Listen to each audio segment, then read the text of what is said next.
বিসমিল্লাহির রহমানির রহিম। আসসালামু আলাইকুম সুপ্রিয় দর্শক, রেনিস কিচেন থেকে অনেক অনেক শুভেচ্ছা জানাচ্ছি। আমি আবারও নতুন একটা রেসিপি নিয়ে আপনাদের মাঝে হাজির হয়েছি। আমি আজকে যে রেসিপিটা শেয়ার করব সেটা হচ্ছে কোরমা রেসিপি, মাটন কোরমা। তো ছোট বড় অনেকেরই এই ডিশটা অনেক ফেভারিট। মাটন কোরমাটা আমরা বিভিন্নভাবে রান্না করে থাকি বিভিন্ন জনে। তো আমি আজকে আমার রেসিপিতে আপনাদের সাথে শেয়ার করব। আশা করছি ভিডিওটি ভালো লাগবে। তো চলুন দেখে নেওয়া যাক মূল রেসিপিটি। আমি চুলা অন করে এখানে আমি সয়াবিন তেল নিলাম। আমি তেলের পরিমাণটা কম নিলাম। মাটনটা অনেক রিচ, আর তেলটা ছিল পেঁয়াজ বেরেস্তা ভাজার তেল।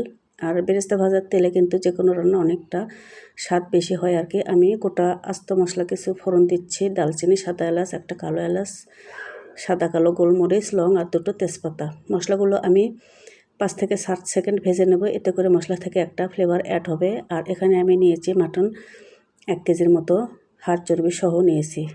আর মাটন কিন্তু চর্বিটাই বেশি হয়। যাই হোক, গোটা মশলায় আমি মাটনগুলো ভেজে নেব 7 থেকে 8 মিনিটের মতো।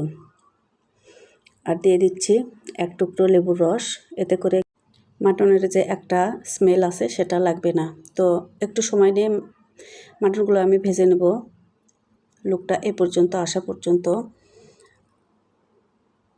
আর আমার মাটনগুলো ভেজে নেওয়া হয়ে গেছে। আমি পেঁয়াজ অ্যাড করে দিচ্ছি 2 মুঠোর মতো।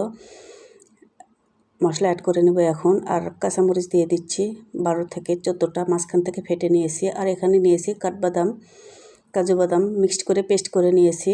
যেহেতু কোরমা রান্না, বাদাম ইউজটা করতেই হবে, আর যে কোনো বাদাম ইউজ করলেই হবে এখানে। আর দিয়ে দিচ্ছি টক দই হাফ বাটি ফেটানো। আর স্বাদ মতো লবণ দিচ্ছি 1.5 চা চামচ। আদা রসুনের পেস্ট দিচ্ছি 2 চা চামচ, একটু উঁচু উঁচু করে। গরম মশলার গুঁড়া দিচ্ছি 1 চা চামচ, একটু উঁচু করে। তো কোরমা রান্নার ক্ষেত্রে দই, বাদাম এগুলো কিন্তু অবশ্যই ইউজ করতে হয়, ঘি। তো যাই হোক, আমি ঢেকে রান্না করলাম।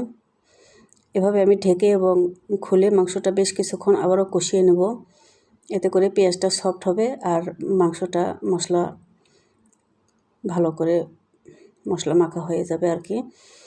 তো এভাবে নেড়ে চেড়ে এই পর্যায়ে লোক আসা পর্যন্ত আমি রান্না করে নিয়েছি। আর এই পর্যায়ে দিয়ে দিচ্ছি 1 বাটি ঘন করে জাল দেওয়া দুধ। আগে থেকে আমি জাল দিয়ে নিয়েছি। আর সেম বাটিতে আমি 1 বাটি পানি ইউজ করলাম। আর 1 মুঠো পেঁয়াজের বেরেস্তা দিয়ে আমি ঢেকে রান্না করব।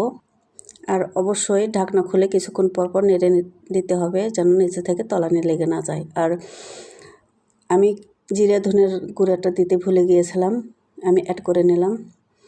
আমি আবারও ঢাকনা দিয়ে রান্না করে নেব। আর অফ ক্যামেরায় আমি আরও পানি অ্যাড করে মাংসটা ভালো করে সিদ্ধ করে নিয়েছি।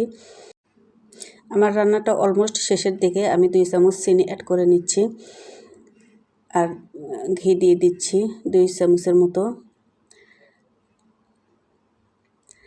যেহেতু কোরমা একটু মিষ্টি মিষ্টি হবে, আর রান্নার শেষ পর্যায়ে কিন্তু ঘিটা অবশ্যই দিতে হবে। এতে কিন্তু রান্নার একটা ফ্লেভারটাই চেঞ্জ হয়ে যাবে, স্বাদটাও অনেক বেড়ে যাবে। আর কোরমাতে একটু ঘি ইউজ করতে হয়। আমি সব কিছু ভালো করে মিশিয়ে দমে রেখে নেব 5 মিনিট।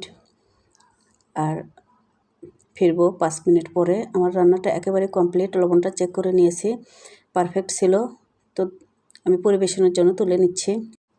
আর এই মাটন কোরমা রেসিপিটি পোলাওয়ের সাথে তো পরিবেশন করা যায় অবশ্যই, কিন্তু সাদা ভাতের সাথে খেতেও অসাধারণ লাগে। চাইলে রুটি বা পরোটার সাথেও পরিবেশন করতে পারেন। তো দর্শক, এভাবে তৈরি হয়ে গেল অনেক মজাদার মাটন কোরমা রেসিপিটি।